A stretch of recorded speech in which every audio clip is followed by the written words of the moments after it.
নতুন সরকারের প্রথম বাজেট নিয়ে আশাবাদী সীমিত আয়ের মানুষ। স্বস্তি চান নিজেদের আয় ব্যয়ের হিসেবে, যা প্রতিশ্রুতি ছিল নির্বাচনী ইশতেহারেও। বিশ্লেষকরা বলছেন, কর্মসংস্থান বৃদ্ধি আর মূল্যস্ফীতি নিয়ন্ত্রণের পাশাপাশি দুর্নীতি বন্ধ করা গেলে মিলবে কাঙ্ক্ষিত সুফল। রাকিব হোসেনের রিপোর্ট, ছবি তুলেছেন মিরাজ সুমন।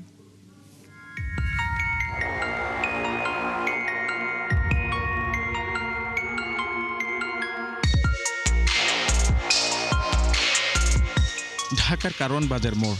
লোকাল বাসে উঠতে দৌড়ঝাঁপ করছেন বেসরকারি চাকরিজীবী সৈয়দ মিজানুর আলম শাহিন। এক পর্যায়ে উঠলেন প্রায় জরাজীর্ণ একটি গাড়িতে, কিন্তু ঠাঁই হয়নি সিটে। দরজায় ঝুলে গেলেন একরকম বাধ্য হয়ে। আয় ব্যয়ের সামঞ্জস্য রাখতে গিয়ে আমাদের অনেক সময় আর কি বাসে চলাচল করতে হয়, বাধ্য হয়ে আর কি, কোনো উপায় নেই এছাড়া।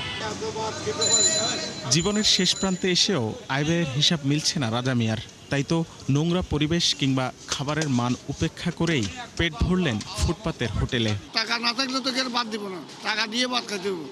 হোটেলে গেলে লাগবে 300 টাকা, ইঞ্জিন আইলে লাগবে 50 টাকা, 100 টাকা। ছোট্ট এই নদী পারাপারে প্রতিনিয়ত ভুগছেন মিরপুর বেড়িবাঁধ এলাকার মানুষ। তাদেরই একজন বাবু মাঝি। সংসার চালাতে নৌকা চালানোর পাশাপাশি যৌথভাবে শুরু করলেন এলপিজির ব্যবসা, কিন্তু তাতেও এমন দুর্ভোগ। ইনকাম দিয়ে শুধু আমার জীবন চলে না, আমার পুরো টোটাল ফ্যামিলি, আমার বাচ্চারা লেখাপড়া করে, আমার মা বাবার ভরণ পোষণ এবং আমার পরিবারের ভরণ পোষণ, এরপর আমার নিজেরও খরচা আছে। সব মিলাই জিলে আমার জীবন। তাহলে আমি এই সীমিত ইনকামের ভিতরে আমার সবকিছু মানানসই করে চলতে হয়। এমন কোটি মানুষের গল্প রয়েছে এই শহরে, এই দেশে। বাজেট ঘিরে যাদের প্রত্যাশা খুব বেশি নয়। ট্রান্সপোর্ট ব্যবস্থাকে আরেকটু উন্নত করতো, যানজটটা যদি একটু কমাতো, তাহলে আমাদের এটাও ভালো হতো। আসা যাওয়ার কথাটা টাইমলি আমরা সব কিছু রিচ করতে পারতাম। অফিস আদালতে, কোর্ট কাছারিতে যেভাবে ঘোষের কারবার চলছে, এগুলো যদি বন্ধ করতে, দুর্নীতি বন্ধ করলে তার সামনে আগে গরিবের ভালো হবে, সবার ভালো হবে। ব্রিজ না থাকার কারণে, রাস্তাঘাট ভালো না থাকার কারণে শুধু এই মালামাল না, আমাদের যে কোনো মালামাল, যে কোনো মানুষ যাতায়াত সহ সব কিছুতেই এত কষ্ট করে যাইতে হয় আমাদের।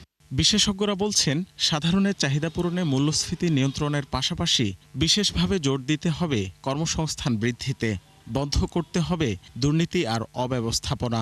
খাদ্য ছাড়াও তো তার অনেক ডিমান্ড আছে, সেখানে স্বাস্থ্য শিক্ষার ব্যবস্থাগুলোকে আগানো, এটাও কিন্তু গরিবদের একটা ডিমান্ড।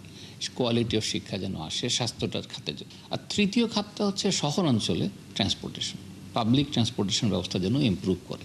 আমরা দেখিয়ে দেব যে এই জায়গাগুলো অনিয়ম। আমরা সরকারের কাছে প্রত্যাশা করবো এই অনিয়মের ব্যাপারে সরকার আইনগতভাবে কঠোর অবস্থায় যাবে, কারণ আমরা ক্যাবের পক্ষ থেকে তো আইনি প্রয়োগ করতে পারি না। যদি আবার সেই সিন্ডিকেট চক্রের খপ্পরে যদি সরকার পড়ে, এই সরকারের কিন্তু এটি কিন্তু ভালো বলবো না, এটি আসলে সরকারের জন্য বিপজ্জনক হতে পারে। 2026-27 অর্থ বছরের বাজেটের আকার 9,38,000 কোটি টাকা। বাজেট ঘাটতি পূরণে সরকার নানামুখী উৎস থেকে টাকার যোগান পেলেও সংকটে একরকম অসহায় হয়ে পড়েন নাগরিকরা। তাই সুযোগ সুবিধা নিশ্চিতের মাধ্যমে তাদের স্বাবলম্বী রাখা সরকারেরই দায়িত্ব। আসছে 11 জুন দেখা যাবে এই ব্যাপারে কতটা অগ্রসর হতে পেরেছে গণ অভ্যুত্থান পরবর্তীতে ক্ষমতায় আসা বিএনপি।